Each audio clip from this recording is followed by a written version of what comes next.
إلا ما علمتنا إنك أنت العليم الحكيم حسبنا الله ونعم الوكيل نعم المولى ونعم النصير الحمد لله ঐতিহ্যবাহী খান জাহান আলী রহমতুল্লাহ আলাইহি জামে মসজিদ এর উদ্যোগে আয়োজিত 14তম বার্ষিক তাফসীরুল কোরআন মাহফিলের সম্মানিত সভাপতি সাহেব, মঞ্চ উপবিষ্ট ওলামায়ে কিরাম, সামনে উপবিষ্ট প্রাণপ্রিয় দিনদার মুত্তাকিন মুহিব্বিন প্রিয় ভাইরা, পদ্মার অন্তরালের মা ও বোনেরা, প্রশাসনে কর্মরত ভাইয়েরা, সকলের প্রতি আবারও সালাম। আসসালামু আলাইকুম ওয়া রাহমাতুল্লাহি ওয়া বারাকাতুহু। আল্লাহ সুবহানাহু ওয়া তাআলা শাহী দরবারে শুকরগুজার হচ্ছি যে রব আমাদেরকে নিসফে মিন শাবানের মধ্য রজনীতে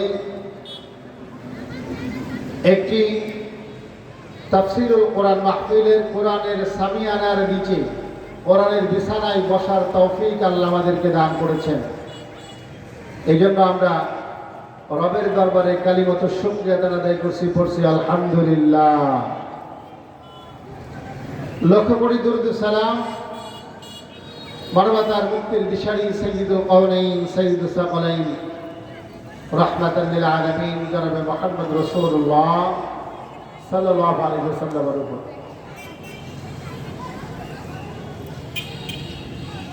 সম্মানিত ভাইগিরিন,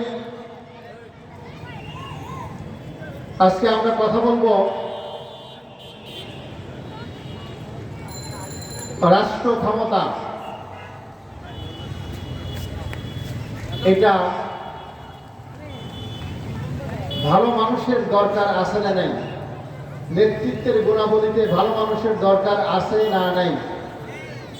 এই ব্যাপারে আমরা কোরআন হাদিস কি বলে আমরা একটু আলোচনা করব এবং বোঝার চেষ্টা করব যে আল্লাহ তাআলা আমাদেরকে কেন কি করতে বলেছে।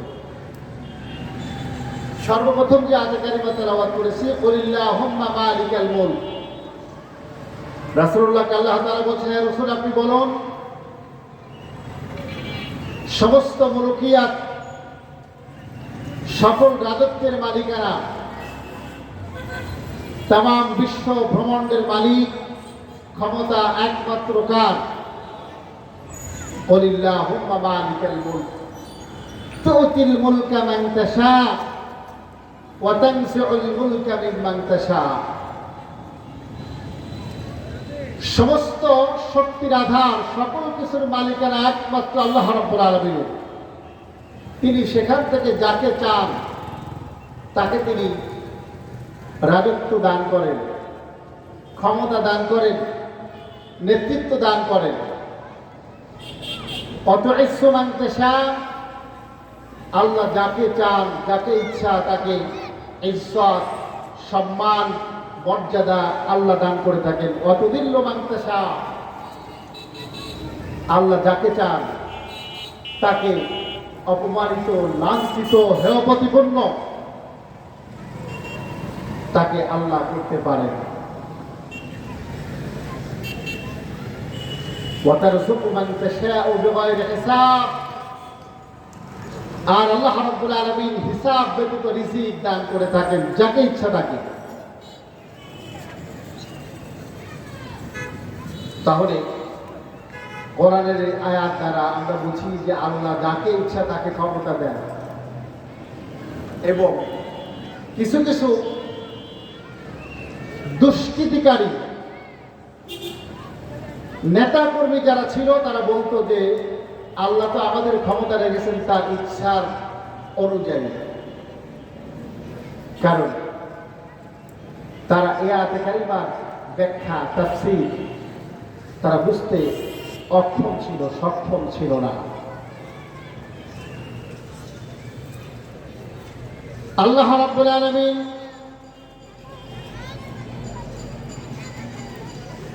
রাষ্ট্র ক্ষমতা, সমাজ পরিচালনার ক্ষমতা, রাষ্ট্র শক্তিকে পরিচালনা ক্ষমতা, এটা যদিও আমরা চিন্তা করি এই কাজ ভালো মানুষের কাজ না। কারণ আমরা দেখেছি যদি কোনো হুজুর রাজনৈতিক কোনো কথাবার্তা বলে, কোনো ইমাম যদি কোনো রাজনৈতিক কথাবার্তা বলে, তখন মসজিদের সভাপতি বা সেক্রেটারি বা ক্যাশিয়ার যে থাকুক না কেন, সে বলবে হুজুর আপনাকে আমরা সবাই ভালোবাসি, লক্ষ্য করুন আপনি আমাদের সবার নেতা, সব দলের নেতা, আপনি সবার সম্মানের পাত্র, আপনি থাকবেন মসজিদের মধ্যে ইমামতি করবেন, রাজনীতি করার দরকার আপনার কি? বলে কি বলে না? তার মানে আমরা এই কথার দ্বারা বোঝাতে চাই ভালো মানুষ রাজনীতিতে যাবে না, হুজুররা তো করবেই না। করবে কারা? করবে তারা যারা সুদ, ঘুষ, অন্যায়, অনাচার, রাহাজানি ইত্যাদি করতে পারে। সমাজের নিকৃষ্ট শ্রেণীর মানুষদেরকে আমরা রাজনীতির আসনে, ক্ষমতার আসনে বসতে দেখতে দেখতে আমরা অভ্যস্ত হয়ে গেছি। কথা বলেন ঠিক কিনা? কিন্তু আমার আল্লাহ তাআলা এই পৃথিবীতে যখন মানুষদেরকে সৃষ্টি করেন, সৃষ্টি করার পরে আল্লাহ তাআলা নবুয়াত নামক একটা মিশন রব্বুল আলামিন পরিচালনা করেছিলেন। নবুয়াতের মাধ্যমে তামাম পৃথিবীর মানবতাকে আমার আল্লাহ তার দিকে আহ্বান করেছিলেন। এই নবুয়াত যারা বহন করত তাদেরকে বলা হয় নবী এবং রাসূল। এখন যদি আপনাদেরকে প্রশ্ন করি নবী রাসূল নাকি রাজনীতি করেছেন, নাকি রাষ্ট্র ক্ষমতায় তারা ছিল, কথার জবাব দেন। আপনারা বলবেন যে না হুজুর তারা তো রাজনীতি করেনি, তারা রাষ্ট্র ক্ষমতায় ছিল না।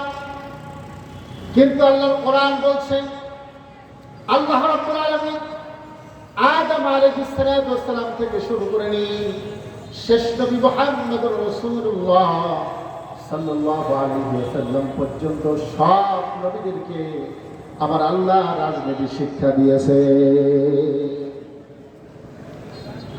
রাজনীতি শুধু করতো না তারা এক একজন ক্ষমতাধর বাদশা ছিল। এই ক্ষমতাধর বাদশার মধ্যে লক্ষ্য করুন আল্লাহ সুবহানাহু ওয়া তাআলা একজন পয়গম্বর ছিলেন, তার নাম দাউদ আলাইহিস সালাম। দাউদ নবীকে আল্লাহ তাআলা রাজা বানিয়েছিলেন, প্রধানমন্ত্রী বানিয়েছিলেন, রাষ্ট্র ক্ষমতার মালিকানা আল্লাহ তাকে দান করেছিলেন। বলেন সুবহানাল্লাহ। হযরত দাউদ নবী তিনি যখন আল্লাহ রাব্বুল আলামিন তাকে যখন পরীক্ষার মধ্যে ফেলে দিলেন, পরীক্ষা করতে করতে দাউদ নবীকে আল্লাহ রাব্বুল আলামিন দোয়া শিখালেন, দাউদ রে তুমি শুধু নেতৃত্ব দিবা না, তুমি শুধু নবী রিসালাতের দায়িত্ব পালন করবা না, আমি আল্লাহ রাব্বুল আলামিন তোমাকে রাষ্ট্র ক্ষমতা দান করব, আমার কাছে দোয়া করো। আল্লাহ তাআলা ডাক দিচ্ছেন, ইয়া দাউদ ইন্না জাআলনাকা খলিফাতান ফিল আরদ ফাহকুম বাইনান নাসি বিমা আরাকাল্লাহ ফাহকুম বাইনান নাস। ইয়া দাউদ, ওহে আমার দাউদ, ইন্না জাআলনাকা খলিফাতান ফিল আরদ, নিশ্চয় আমি তোমাকে জমিনের মধ্যে প্রতিনিধিত্ব দান করেছি। আমি আল্লাহ তোমাকে রাষ্ট্র ক্ষমতার মালিক বানিয়ে দিয়েছি। সুতরাং দাউদ রে তুমি জনগণের মধ্যে ইনসাফ ভিত্তিক বিচার কার্য ফয়সালা করো। বলেন সুবহানাল্লাহ। আল্লাহ তাকে রাষ্ট্র ক্ষমতা দান করলেন। দাউদ আলাইহিস সালাম আল্লাহর দরবারে দোয়া করলেন, ও আমার রব, আমাকে তুমি রাষ্ট্র ক্ষমতার মালিক বানিয়েছো। আল্লাহ রাব্বুল আলামিন তাকে রাজত্ব দান করেছিলেন। শুধু রাজত্ব দান করেন নাই, হযরত দাউদ আলাইহিস সালামকে অস্ত্র তৈরির কারখানা, অস্ত্র তৈরি করার মুজিজা আল্লাহ তাকে দান করেছিলেন। বলেন সুবহানাল্লাহ। দাউদ নবীর মুজিজা ছিল, তিনি যখন কোন লোহাকে অথবা তামাকে হাতের মধ্যে নিতেন, হাতের মধ্যে নিয়ে তিনি বলতেন যে আল্লাহর হুকুমে এটা এই আকারে পরিণত হয়। যে সেবের জন্য তিনি দোয়া করতেন সঙ্গে সঙ্গে সেই লোহা সেই মেটালগুলো সেই সেবে পরিণত হয়ে যেত। বলেন সুবহানাল্লাহ। কাকে দিলেন এই ক্ষমতা? দাউদ আলাইহিস সালাম। তাহলে আল্লাহর কাছে তিনি দোয়া করেছেন রাষ্ট্র ক্ষমতার জন্য। কিসের জন্য? জোরে বলুন। এখন এই আলোচনার পরে আপনি সিদ্ধান্ত নেবেন যে হুজুর মানুষ বা হুজুর যারা থাকবে তারা রাষ্ট্র ক্ষমতায় যাওয়ার দরকার আছে না নেই, এটা আপনারা নিজেরাই সিদ্ধান্ত নেবেন। দাউদ আলাইহিস সালাম অত্যন্ত নৈপুণ্যতার সঙ্গে জনগণের সকল প্রকার চাহিদাগুলো তারা মেটায়া এমন সুন্দরভাবে রাষ্ট্র পরিচালনা করলেন। তিনি বিচারগুলো করতেন, এমন সুন্দর করে বিচার করতেন, বিচারে যদি কোনো ভুল ত্রুটি হয়ে যেত সেই জায়গায় লুকমা দিতেন রব্বুল আলামিন। আল্লাহ তাআলা তাকে ডাক দিয়ে বললেন, মানুষের মধ্যে তুমি বিচার কার্য ফয়সালা করো ইনসাফের সঙ্গে, কিসের সঙ্গে? ইনসাফ ভিত্তিক ন্যায় বিচার প্রতিষ্ঠা করো।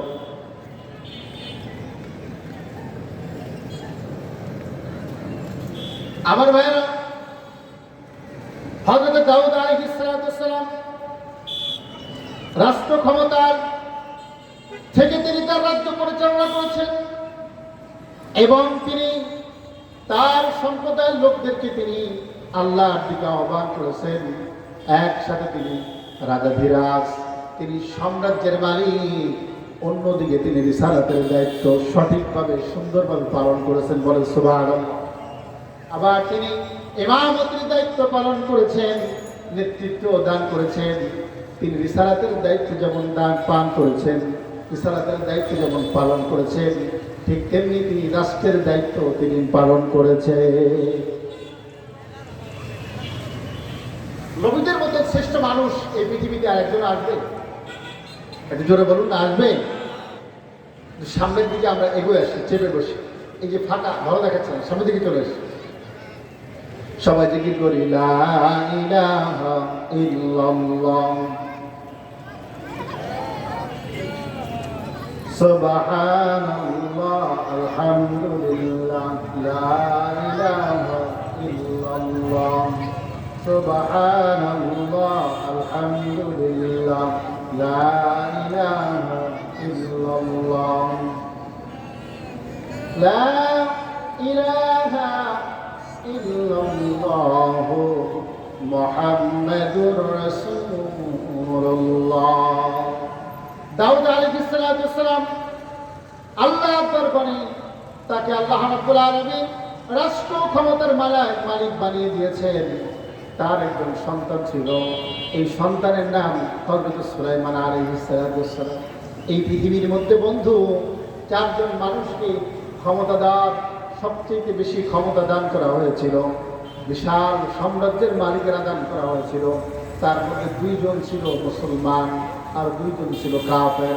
দুইজনের নাম, একজনের নাম মুসলমান হযরত সুলাইমান আলাইহিস সালাম। আল্লাহ তাকে বিশাল রাজত্ব দান করেছিলেন, যেই রাজত্ব কিয়ামত পর্যন্ত পৃথিবীর কোনো মানুষকে আর কখনো কোনোদিন দেওয়া হবে না। প্রিয় ভাইরা আমার, এই যে রাজত্ব দান করলেন, এই রাষ্ট্র ক্ষমতার জন্য হযরত সুলাইমান নবী আল্লাহর দরবারে বারংবার দোয়া করেছেন। আল্লাহ রাব্বুল আলামিন সুলাইমান আলাইহিস সালামকে বিভিন্ন সময় পরীক্ষা নিয়েছেন, এমন পরীক্ষা নিয়েছেন যেই পরীক্ষায় তিনি সফলতার সঙ্গে পাশ করেছেন। পাশ করার পরে আল্লাহর দরবারে তিনি দোয়া করলেন, আমার রব, আমার বাবা তো রাজা ছিল, আমার বাবাকে তুমি রাষ্ট্র ক্ষমতা দান করেছিলে, আমি আমার বাবার মতন রাজত্ব চাই না, আমাকে তুমি এমন রাজত্ব দান করবা, আমাকে তুমি এমন রাজত্ব দান করবা যে রাজত্ব কিয়ামত পর্যন্ত পৃথিবীর কোনো মানুষকে তুমি দিবা না। তার বাবাও রাজা, কিন্তু এমন রাজা তিনি, সেই রাজত্ব তিনি চান না। আল্লাহর দরবারে তিনি দোয়া করলেন রাষ্ট্র ক্ষমতার জন্য। কোরআনে কারীম রব্বুল আলামিন সেই কথাটা সুন্দর করে শোনাচ্ছেন। সূরাতুশ শুআরার ৮ নম্বর আয়াতে কারিমার মধ্যে আল্লাহ রাব্বুল আলামিন ডাক দিয়ে বলছেন, রব্বি হাবলি মুলকান লা ইয়ানবাগি লিআহাদিন من بعدي إنك أنت الوهاب الله أكبر হযরত সুলাইমান হাঁটতে চলতে বসতে শুতে দোয়া করেন রব্বি আমার প্রতিপালক হাবলি মুলকান লা ইয়ানবাগি লিআহাদিন মিন বাদি ও আমার রব আমাকে তুমি এমন রাজত্ব দান করো এমন রাষ্ট্র ক্ষমতা দান করো যে আমার পরে কিয়ামত পর্যন্ত পৃথিবীর কোনো মানুষকে তুমি দিবা না ইন্নাকা আনতাল ওয়াহ্হাব ও আমার রব তুমি তো সকল দাতাদের দাতা পৃথিবীতে যা কিছু মানুষ দিতে পারে তার থেকে বেশি দেওয়ার মালিক তুমি তুমি সব কিছু ইচ্ছা করলে পারো তুমি তো এমন মালিক সকাল বেলায় যাকে তুমি ধনী বানিয়েছ সন্ধ্যা বেলায় তুমি তাকে ফকির বানিয়ে দিতে পারো নদীর কুল ভাঙে ও কুল গড়ে এই তো নদীর খেলা সকাল বেলার ধনী রে তুই ফকির সন্ধ্যা বেলা আল্লাহ নবী সুলাইমান দোয়া করলেন লক্ষ্য করুন হুজুরদের রাজনীতি করতে আমরা দিতে চাই না ভালো মানুষকে আমরা রাজনীতির ময়দানে আনতে চাই না অথচ আল্লাহর নবী পয়গম্বর সুলাইমান আল্লাহর দরবারে দোয়া করলেন রব্বি হাবলি মুলকান লা ইয়ানবাগি লিআহাদিন মিন বাদি ও আমার রব আমাকে তুমি এমন রাজত্ব দান করো এমন ক্ষমতা আমাকে দাও কিয়ামত পর্যন্ত পৃথিবীর অন্য কাউকে এই ক্ষমতা তুমি দিবা না দোয়া কবুল করেছিলেন আল্লাহ বলেন করেছিলেন কিভাবে আল্লাহ রাব্বুল আলামিন আল্লাহর নবী সুলাইমানকে এমন ক্ষমতা দান করেছেন সুলাইমান আলাইহিস সালাম পিপিলিকা থেকে শুরু করে নিয়ে পাখি পর্যন্ত পৃথিবীর মধ্যে যত প্রাণী আছে সব প্রাণীগুলোর ভাষা আল্লাহর নবী সুলাইমানকে আল্লাহ তাআলা শিক্ষা দিয়েছিলেন বলেন সুবহানাল্লাহ পৃথিবীর মধ্যে আর কোনো মানুষ কি আছে যে সব প্রাণীর ভাষা বোঝে কথা বলে না তিনি পাখিদের সঙ্গে কথা বলতেন তিনি পিপিলিকার সঙ্গে কথা বলতেন তিনি মাছদের সঙ্গে কথা বলতেন আল্লাহ নবী সুলাইমানকে আল্লাহ তাআলা এই শক্তি দান করলেন শুধু তাই নয় লক্ষ্য করুন আল্লাহ তাআলা তার একদল সেনাবাহিনী তৈরি হলো যেই সেনাবাহিনীর মধ্যে শুধু মানুষ নয় বড় বড় ক্ষমতাধর জিনেরা দৈত্য দানবেরা আল্লাহ নবী সুলাইমানের সঙ্গী হয়েছিলেন তাদেরকে দিয়ে তিনি বড় বড় কাজ করাতেন যেমন বাইতুল মাকদাসকে তিনি যখন প্রতিষ্ঠিত করেন বাইতুল মাকদাস তার বাবা ভিত্তিপ্রস্তর স্থাপন করেছিল দাউদ নবী হযরত সুলাইমান আলাইহিস সালাম সেই ঘর সম্পূর্ণ করবেন কাদের দিয়ে তিনি জিনদেরকে লাগাইয়া দিলেন জিনদেরকে ডাকলেন এই কাজ তারা করতে পারবে বড় বড় শক্তিধর জিনদেরকে ডাকা হলো এই জিনেরা সাগরের তলদেশ থেকে দামি দামি মণি মুক্তাগুলো তুলে নিয়ে ওই বাইতুল মাকদাসকে তার ফলকটাকে নির্মাণ করেছে এই বাইতুল মাকদাসের নির্মাণ যখন চলে তখন আল্লাহর নবী সুলাইমান তার দুনিয়া থেকে বিদায় নেওয়ার সময় চলে আসে আল্লাহর পয়গম্বর সুলাইমান একটা লাঠির পরে ভর দিয়ে বাইতুল মাকদাস জিনেরা তৈরি করতেছে আর আল্লাহর পয়গম্বর সুলাইমান দাঁড়ায় দাঁড়ায় সেই দৃশ্য দেখতেছে বলো সুবহানাল্লাহ জিনেরা কাজ করে সেনাবাহিনী যদি জিন হয় যদি কর্মচারী জিন হয় সেই বাদশার ক্ষমতা কম না বেশি আরো চিৎকার দিয়ে বলেন কম না বেশি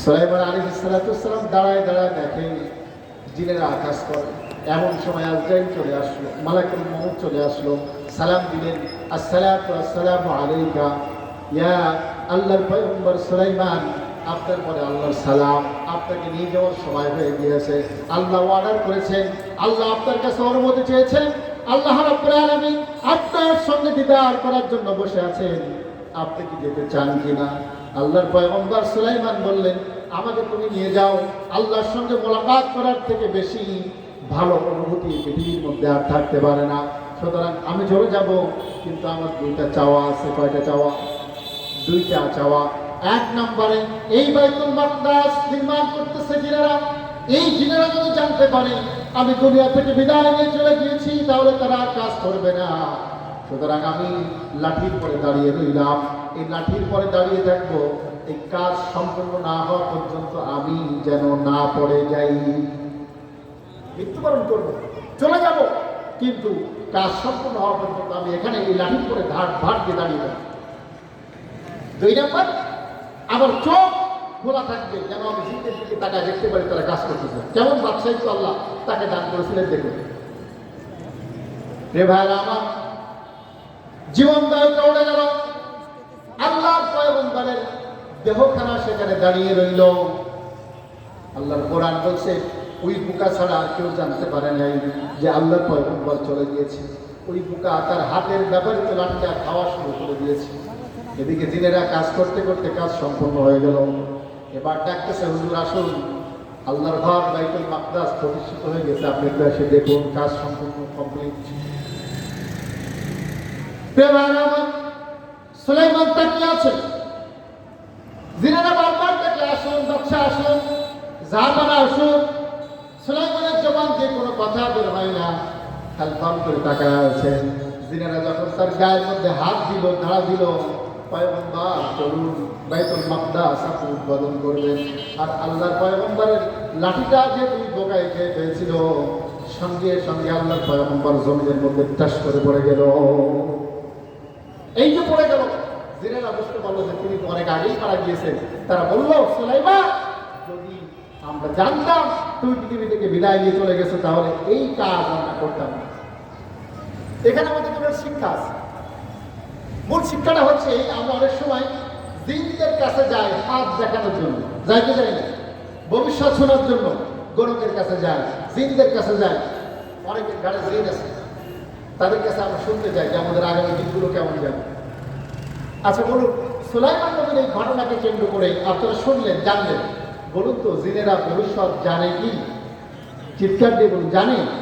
জানে না। যদি জানতো, তাদের চোখের সামনে যেটা ঘটে যায় সেটা তারা জানে, তার বাইরে কিছু জানে না। ঠিক আমাদের মতন আমরা অনেক সময় যা দেখি তা ঘটে না, যা ঘটে তা আমরা দেখি না। ঠিক তেমনি জিনেদের অবস্থাটা এরকম, তারা ভবিষ্যৎ সম্পর্কে কোনো জ্ঞান তাদের নাই। ভবিষ্যতের জ্ঞান একমাত্র কার কাছে? জোরে বলুন। সুতরাং জিনদের কাছে যাওয়া যাবে? যাবে। সুলাইমান নবী শক্তিশালী জিনেরা তার সেনাবাহিনী ছিল। আল্লাহ তাকে এমন মুআজিজা দান করেছিলেন, দোয়া যেহেতু করেছেন, রব্বি হাবলি মুলকান লা ইয়ানবাগি লিআহাদিন মিন বাদি, ও আমার রব, আমাকে তুমি এমন রাজত্ব দান করো, আমার পরে কিয়ামত পর্যন্ত সেই রাজত্ব আর কাউকে দিবা না। আল্লাহ তাকে সেই রাজত্ব দান করে দিলেন। সুলাইমান আলাইহিস সালাম, আল্লাহ তাকে একটা তক্তি দিয়েছিলেন, তক্তি, একটা তক্তা। এই তক্তার পরে বসে সুলাইমান নবী যখনই বলতো, আমার তক্তা, আমাকে এখান থেকে তুমি আমেরিকা নিয়ে যাও, ইঞ্জিন লাগতো না, কোনো প্লেন লাগতো না, রকেট লাগতো না, কোনো চলন্ত যান প্রয়োজন ছিল না। ওই শুধুমাত্র তক্তার পরে বসে যখনই বলতো, 6 মাসের রাস্তা বাদশা বাতাস এক ধাক্কা দিয়ে আল্লাহ নবী সুলাইমানকে সেখানে পৌঁছে দিত। আছে নাকি? কিয়ামত পর্যন্ত এরকম শক্তিধর বাদশা পৃথিবীতে আসবে? কথা বলেন।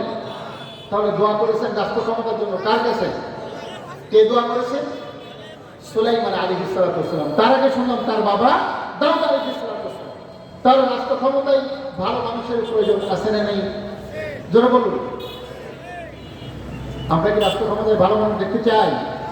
জোরে বলুন। তাহলে হুজুরদেরকে রাজনীতি করতে বাধা দিবেন? হ্যাঁ, দিব। চলুন সামনে। সুলাইমান আলাইহিস সালাম বিশাল রাজত্ব পরিচালনা করে তিনি বিদায় নিয়ে চলে গেলেন। আল্লাহর পয়গম্বর সুলাইমান যখন পৃথিবী থেকে বিদায় নিয়ে চলে গেলেন, এবার হযরতে মূসা কালিমুল্লাহ তিনিও আল্লাহর দরবারে রাষ্ট্র ক্ষমতার জন্য দোয়া প্রার্থনা করেছেন। সুবহানাল্লাহ বলেন। আল্লাহর দরবারে তিনিও দোয়া করেছেন। সেই দোয়া কোরআনে কারীমের মধ্যে রব্বুল আলামিন চমৎকার ভাবে নোট করে দিয়েছেন। সুলাইমান নবী চলে যাওয়ার পরে মূসা কালিমুল্লাহ, কোরআনের ভিতরে কয়েকজন নবীর রাষ্ট্র ক্ষমতার দোয়া আল্লাহ তারা নোট করে দিয়েছেন। আমরা বুঝি না, আমরা মনে করি রাষ্ট্র ক্ষমতায় থাকবে এমন যাদেরকে মানুষ ভয় পাবে কিন্তু তাদেরকে মানুষ ভালোবাসবে না। আমরা বিগত দিনগুলোতে দেখেছি রাষ্ট্র মালিকেরাই যারা থাকে তাদেরকে মানুষ ভয় পায় কিন্তু ভালো বলে বাসে না। মূসা কালিমুল্লাহ আল্লাহ রাব্বুল আলামিন তাকে একটা বিশাল রাজত্ব দান করেছিলেন। মূসা কালিমুল্লাহ এমন সময় পৃথিবীতে এসেছিলেন যেই সময় ফেরাউনের সময় এই মিশরের মধ্যে পুত্র সন্তান জন্ম নেওয়াটা ছিল পাপ। জন্ম নিলেই সেই সন্তানকে হত্যা করে ফেলানো হতো, জন্ম নিলেই তাকে হত্যা করা হতো। আল্লাহ রাব্বুল আলামিন সুলাইমান মূসা কালিমুল্লাহর জন্মটা সেই সময় দিলেন যখন ফেরাউন তামাম রাজ্যের পরে ফরমান জারি করে দিল এই পৃথিবীর মধ্যে অর্থাৎ ওই জামার মিশরের মধ্যে কোনো পুত্র সন্তান জন্মগ্রহণ করলে বিশেষ করে বানি ইসরাঈলের বংশে যা পুত্র সন্তান যেই হবে তাকে হত্যা করা হবে। আল্লাহ তাকে সেই সময় বাঁচায় দিলেন, বাঁচাই ফেরাউনের ঘরের মধ্যে লালন পালন করালেন। অনেক লম্বা ইতিহাস। আল্লাহ রাব্বুল আলামিন সূরাতুত তাহা এই সূরার মধ্যে ডিটেইল আলোচনা করেছেন। সূরা কাসাসের মধ্যে আলোচনা করেছেন মূসা নবীর জীবনী সম্পর্কে। মূসা আলাইহিস সালাতু ওয়াস সালামকে আল্লাহ রাব্বুল আলামিন এমন বিপদ থেকে বাঁচায় দিয়েছেন যে বিপদের কথা আল্লাহ তাআলা কোরআনে কারীমের মধ্যে স্মরণ করে দিয়েছেন। এই মূসা আলাইহিস সালাতু ওয়াস সালামকে আল্লাহ রাব্বুল আলামিন যখন দাওয়াত দিতে বললেন ফিরআউনের দরবারে, তখন তিনি আল্লাহর দরবারে দোয়া করলেন, রব্বানা আফরিগ আলাইনা সাবরান ওয়া সাব্বিত আকদামানা ওয়ানসুরনা আলাল কওমিল কাফিরিন।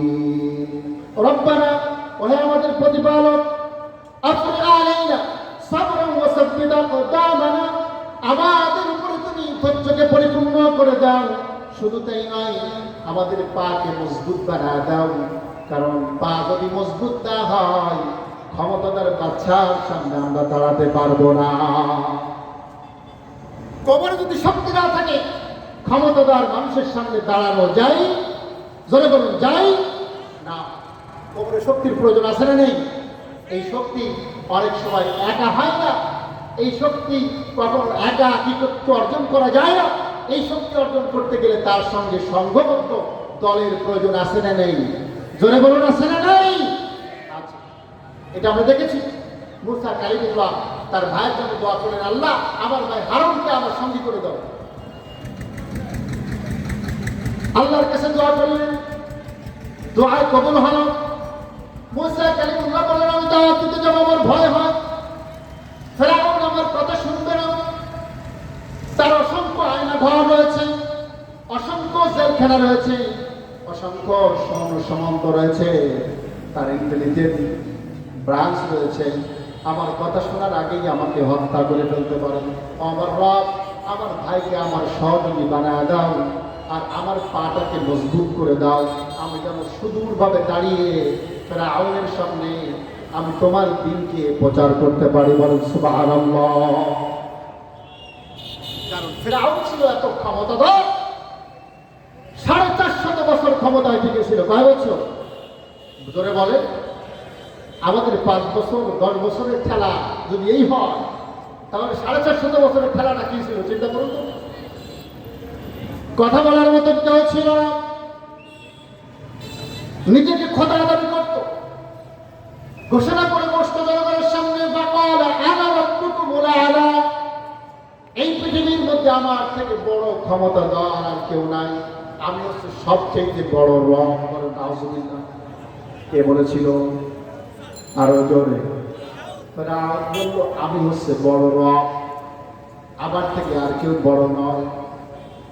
এরকম বক্তব্য যুগে যুগে স্বৈরাচারেরা, ফ্যাসিস্টরা আমরা আমাদের সামনে, তারাও এরকম বক্তব্য দেয়। কি দিয়েছে কি দেয় নাই? জোরে বলো, দিয়েছে কি দেয় নাই? তারাও বলেছে আমরা সবচেয়ে বেশি ক্ষমতা দেওয়া, আমাদের থেকে বড় ক্ষমতা দেওয়া আর কেউ নাই। এটা তারাও বলে। এটা ফেরাউন স্টাইলে অনেক পৃথিবীর অনেক রাষ্ট্র পরিচালিত হয়। আমার বাংলাদেশেও ঠিক এরকম 16টি বছর আমরা পার করেছি। কথা বলেন। তারাও বলতো দেশটা আমার বাবা, তারা বলতো এই দেশে আমরা স্বাধীন করেছি, তারা বক্তব্যের মাধ্যমে বোঝাতো তাম বাংলাদেশের সব জনগণ আসতে ভিলেন, আর তারা একমাত্র নায়ক। কথা বলে না কেন? এটা বোঝাতো কি বোঝাতো না? ওরা বোঝাতো। ফেরাউন বুঝালো, ফেরাউন বলল আমার থেকে বড় ক্ষমতা দেওয়া নেই। মুসা কালিমুল্লাহ আল্লাহ দরবারে দোয়া করলেন, আমার রব আমাকে কয়েকটা জিনিস তুমি দান করে দাও। দোয়া করলেন, قال رب اشرح لي صدري ويسر لي امري واحلل عقدة من لساني يفقهوا قولي واجعل لي وزيرا من اهلي هارون اخي اشدد به ازري واشركه في امري كي نسبحك كثيرا ونذكرك كثيرا انك كنت بنا بصيرا। ওগো আমার পরওয়ার, বৃদ্ধি করো জ্ঞান আমার, মুখ জড়তা করে দূর, ভাষা যেন হয় মধুর, সবাই যেন বুঝতে পারে তোমার কালাম। আল্লাহু আমিন বলে। মুসা নবী তার পাটাকে সুদূর করার জন্য, রাষ্ট্র ক্ষমতার জন্য রবের কাছে দোয়া করলেন। রবকে বললেন আমার পাকে তুমি মজবুত করে দাও।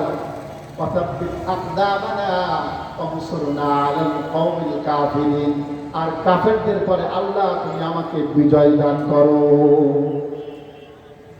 সুবহানাল্লাহ বলবেন না? কে দোয়া করলেন? জোরে বলুন। মুসা কালিমুল্লাহ দোয়া করলেন, আল্লাহ তার দোয়া কবুল করে নিলেন। 450 বছরের ক্ষমতা লোহিত সাগরের মধ্যে ডুবায়া কাদা মাটির সঙ্গে একসঙ্গে মিক্স করে দিলেন। তিনি কে? আরো জোরে বলুন তিনি কে? আল্লাহ। এই আল্লাহ আজও আছে না নাই? আরো জোরে বলুন আছে না নেই? আল্লাহ তাআলা বর্তমান ক্ষমতাধর স্বৈরা শাসকদেরকে এক নিমিষেই বিদায় করতে পারেন কি পারেন না? আরো জোরে বলুন পারেন কি পারেন না? 16 বছরের ক্ষমতা 45 মিনিট সময় দেওয়া হলো। যদি পালিয়ে না যান তাহলে আপনি সকলকে হত্যা করা হতে পারে। কারা করেছিল? বলে যে যদি পালিয়ে না যান মারা করে দিতে পারেন। সেই আল্লাহর যে ক্ষমতা, সেই ক্ষমতা আমরা দেখেছি কি দেখি নাই? এই আল্লাহর ক্ষমতা আছে না নেই? আপনি মনে করবেন না যে ওই দিন শুধু ছাত্রদের সেই বিপ্লবের কারণে পলায়ন হয়েছে। না, আল্লাহ সাহায্য না থাকলে সেদিন কেউ বিজয় অর্জন করতে পারত? এই 6 মাসে 135টার পরে প্রতি বিপ্লব হয়েছে। তার মানে তারা তো আমাদেরই ভাই, আমাদের কাছেই আছে। মাফ করবেন, আমি কারো অন্তরে আঘাত করার জন্য কথা বলছি, আল্লাহর ক্ষমতা বোঝানোর জন্য বলছি। এই জন্য যেই ক্ষমতায় থাকবে না কেন, নিজেকে যদি বড় মনে করে, নিজেকে বলে ফাকাল আনা রাব্বুকুমুল আ'লা, আমার থেকে বড় ক্ষমতাধর আর কেউ নাই, আমার থেকে বড় রব কেউ নাই। আল্লাহ বলছেন ওয়ামাকারু ওয়া মাকারুল্লাহ আল্লাহু খায়রুল মাকিরিন। যত বড় মক্করবাজি করো না কেন, আমি রব যখন মক্করবাজি শুরু করব, পালানোর পর তোমরা তখন খুঁজে পাবা। জোরে বলেন খুঁজে পাবা। প্রিয় ভাই আমার, এবার চলুন দেখি মুসা কালিমুল্লাহর পরে অনেক নবীদের দোয়া আসছে। সর্বশেষ দোয়া মুহাম্মদুর রাসূলুল্লাহ, আমরা যার উম্মত হিসেবে দাবি করি, সেই নবী একসাথে যেমন ইমাম ছিলেন, তেমনি তিনি রাষ্ট্রনায়ক তিনি ছিলেন কি ছিলেন না? জোরে বলুন ছিলেন কি ছিলেন না? তাহলে চিৎকার দিয়ে বলুন তো, তোমার নেতা আমার নেতা। আরো জোরে, তোমার নেতা আমার নেতা। আরো জোরে, তোমার নেতা আমার নেতা। বিশ্বনবী মুস্তাফা পৃথিবীর সর্বশ্রেষ্ঠ নিয়ামত আল্লাহ তাকে দান করেছেন। তার মতন রাষ্ট্রনায়ক, সফল রাষ্ট্রনায়ক এই পৃথিবীর মধ্যে আর একজন আসবে? জোরে বলুন আসবে না। প্রেমানবর মুহাম্মদ সাল্লাল্লাহু আলাইহি ওয়াসাল্লাম তিনি যখন নবুয়তের মিশন নিয়ে যখন মিশনের কার্যবলী সম্পন্ন করতেছেন, দাওয়াতের মিশন পরিচালনা করতেছেন, আল্লাহ তাকে বললেন নবী সর্বপ্রথম ওয়ানদির আশিরাতাকাল আকরাবিন, হে নবী আপনি নিকটতম আত্মীয় স্বজনদেরকে আল্লাহর ভয় দেখাতে থাকুন। ভয় দেখাতে শুরু হলো। এবার আল্লাহ আল্লাহ নির্দেশ দিলেন, নবী আর আপনি ঘুমিয়ে থাকবেন না। ইয়া আইয়ুহাল মুদ্দাথির, ওহে চাদর আবৃতওয়ালা, কুম ফানদির, ওঠো মানুষদেরকে ভয় দেখাও। ওয়ারাব্বাকা ফাকাব্বির, রবের বড়ত্ব বর্ণনা করো। ওয়া থিয়াবাকা ফাতাহহির, তোমার পোশাকটাকে পবিত্র করে নাও। রাসূলুল্লাহ উঠে গেলেন, কোমরে শক্ত করে মজবুত করে রশি বেঁধে তিনি উত্তপ্ত ময়দানের মধ্যে তিনি ঝাঁপিয়ে পড়লেন কোরআনের দাওয়াত মানুষের দরবারে পৌঁছে দেওয়ার। আমার ভাইয়েরা, এই দাওয়াত দিতে যখন তিনি গেলেন, দাওয়াতের পথে বিভিন্ন সময় বিভিন্নভাবে তিনি প্রচুর পরিমাণ বাধার সম্মুখীন হয়েছে। ইমানের পথ তো সোজা পথ না, ইমানের মধ্যে বাধা বিপত্তি আসবে কি আসবে না, জোরে বলুন তো। ইমানের পথ কাটাই ঘেরা, ফুল বিছানো নয়। ইমানের পথ কাটাই ঘেরা, ফুল বিছানো নয়। এ পথে বদর, এ পথে তাইফ, বদর উহুদ, এ পথে তাইফ, বদর উহুদ, বালাকোট কারবালা পাড়ি দিতে হয়। ইমানের পথ কাটাই ঘেরা, ফুল বিছানো নয়। ইমানের পথ কাটাই ঘেরা, ফুল বিছানো নয়। রাসূলুল্লাহ বিভিন্ন সময় বাধার সম্মুখীন হয়। বাধার এক প্রান্তে এসে আল্লাহর হাবিব যখন সালাত করে ফরজ করে আলো, মক্কি জীবনের শেষের দিকে আল্লাহর হাবিব মুহাম্মদ সাল্লাল্লাহু আলাইহি ওয়াসাল্লাম খানায় কাবার চাবি রক্ষকের কাছে গিয়ে বললেন, আমার ভাই, খানায় কাবার চাবিটা একটু আমার কাছে দাও, আমি আল্লাহর ঘরের মধ্যে ঢুকে দুরিকাত সালাত আমি আদায় করব। খানায় কাবার চাবি রক্ষক ডাক দিয়ে বলল, মুহাম্মদ, তোমার কাছে চাবি দেওয়া যাবে না। আল্লাহর হাবিবের মতন শ্রেষ্ঠ মানুষ তদানীন্তন সময় ছিল নাকি? কথা বলে, কিয়ামত পর্যন্ত আর আসবে নাকি? সেই মানুষকে খানায় কাবার মধ্যে প্রবেশ করতে দেওয়া হবে না। রাসূলুল্লাহ সাল্লাল্লাহু আলাইহি ওয়াসাল্লাম অত্যন্ত মনোবেদনায় ভুগলেন, কষ্ট পেয়ে পুষ্ট প্রদর্শন করে যখন চলে আসতেছেন, তখন তিনি বললেন, ভাই, আজকে চাবি তো আমার কাছে দিলে না, কিন্তু অচিরেই আমার রব আমাকে এই চাবির মালিকানা দান করে দিবে। পিছন থেকে তখন ডাক দিয়ে বলছে, মুহাম্মদ, চাবি নিয়ে যাও। আমিও চাই তোমার কাছে চাবিটা থাকুক, কিন্তু আবু জাহেলদের ভয় আমি দিতে পারি না। রাতের আধারে চুপি সারে তুমি খানায় কাবার মধ্যে প্রবেশ করবা, কিন্তু তারা যেন না দেখে, তাহলে আমাকে আর রেহাই দিবে না। আল্লাহর হাবিব মুহাম্মদ সাল্লাল্লাহু আলাইহি ওয়াসাল্লাম চাবিটা নিয়ে চলে আসলেন, খানায় কাবার মধ্যে প্রবেশ করলেন। কিন্তু ওই মক্কার মধ্যে খানায় কাবার মধ্যে সিজদা দেওয়ার মতন এক তুলা জায়গা বাকি ছিল না। চতুর্দিকে তারা বড় বড় মূর্তি দিয়ে লাত, মানাত, উজ্জা, হুবাল এরকম 360টা মূর্তি দিয়ে খানায় কাবা ঘেরাও করে রেখেছে। লক্ষ্য করো, রাসূলুল্লাহ সিজদা দেওয়ার মতন কোনো জায়গা খুঁজে পেল না। আল্লাহর হাবিব প্রচন্ড রাগান্বিত হলেন। রাগান্বিত হয়ে তিনি যখন মূর্তি চিন্তা করলেন মূর্তি তিনি ভেঙে ফেলবেন, হাতটা যখন সম্প্রসারিত করেছেন মূর্তির গায়ের মধ্যে হাত দিবেন, এমন সময় জিবরিল আমিন এসে রাসূলুল্লাহর হাতটা ধরে ফেললেন, ইয়া রাসূলুল্লাহ, আপনি একটা মূর্তির গায়ের মধ্যে হাত দিবেন না, কারণ এখন যদি আপনি হাত দেন, আপনি এই যে আঘাত আপনি সহ্য করতে পারবেন না, কারণ এখন এই রাষ্ট্র ক্ষমতায় যারা আছে তারা মূর্তির পক্ষে। কে বললেন? আল্লাহ শিক্ষা দিলেন রাসূলুল্লাহ সাল্লাল্লাহু আলাইহি ওয়াসাল্লামকে এই কথা বলতে, এখন যদি মূর্তির গায়ে হাত দেন তাহলে এই রাষ্ট্রশক্তি মূর্তির পক্ষে।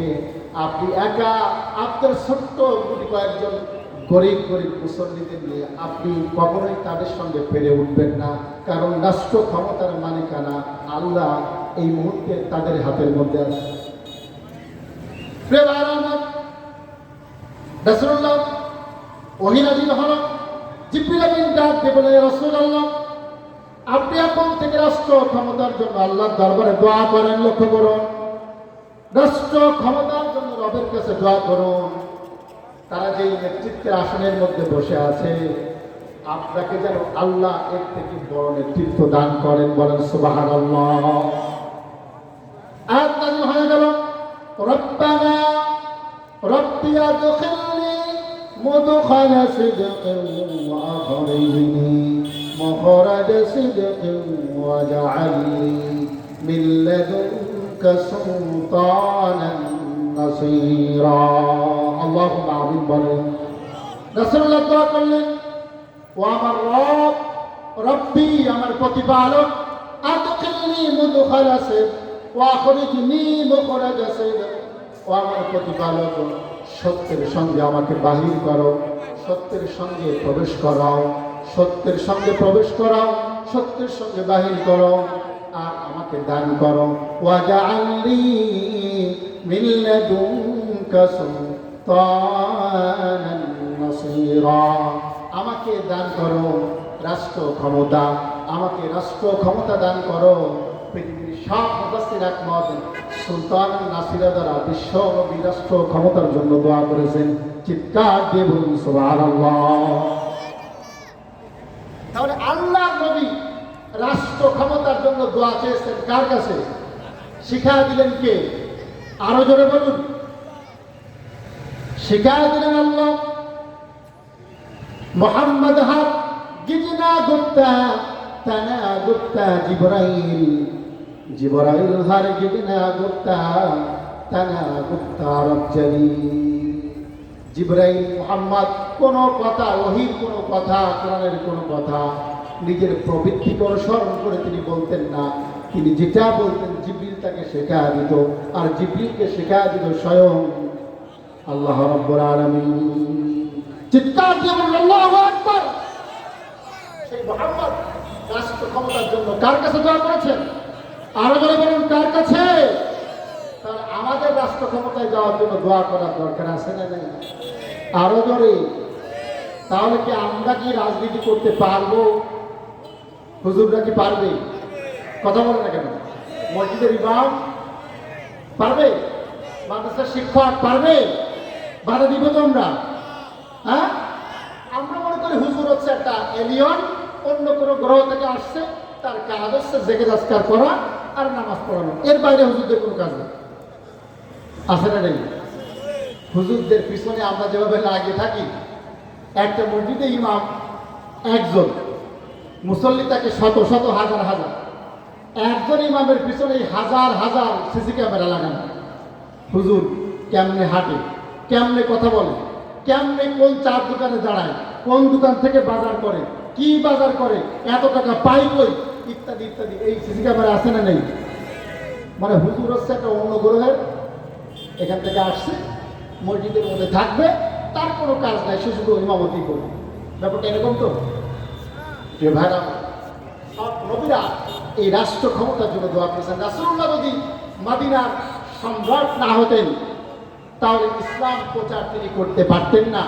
মক্কার কাফের মুশরিকরা একটা ফু দিয়ে রাসূলুল্লাহকে নিভায় দিলেন, কিন্তু আল্লাহ তার হাতটাকে মজবুত করে দিলেন, শক্তি দান করে দিলেন। প্রিয় ভাই আমার, তাহলে রাষ্ট্র ক্ষমতায় যাওয়ার জন্য এক নম্বরে আমাদেরকে দোয়া করতে হবে কার কাছে? আরো জোরে বলুন, কার কাছে? আল্লাহর কাছে দোয়া করতে হবে। দুই নম্বরে আমাদেরকে চেষ্টা করতে হবে, ময়দানের মধ্যে থাকতে হবে। এই ময়দানে যদি না থাকি, তাহলে কখনো কোনোদিন আল্লাহ আমাদেরকে রাষ্ট্র ক্ষমতা দান করবেন না। হুজুর চলে এসেছেন, আমরা আলোচনা এখানে শেষ করে দিব। আসসালামু আলাইকুম ওয়া রাহমাতুল্লাহি ওয়া বারাকাতুহু।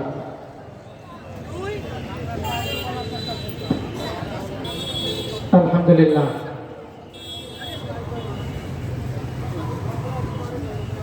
আলহামদুলিল্লাহ, আমরা অত্যন্ত গুরুত্বপূর্ণ আলোচনা শুনতেছিলাম হাফেজ মাওলানা দেলাওয়ার হোসেন ইউসুফি হুজুরের কাছ থেকে। আমাদের মাঝে উপস্থিত হয়েছেন আমাদের সকলের শ্রদ্ধাভাজন ওস্তাজ হাজারো আলেমের ওস্তাজুল আসাতিজা ডক্টর মোহাম্মদ আব্দুর রহিম সর্দার হাফেজাহুল্লাহ।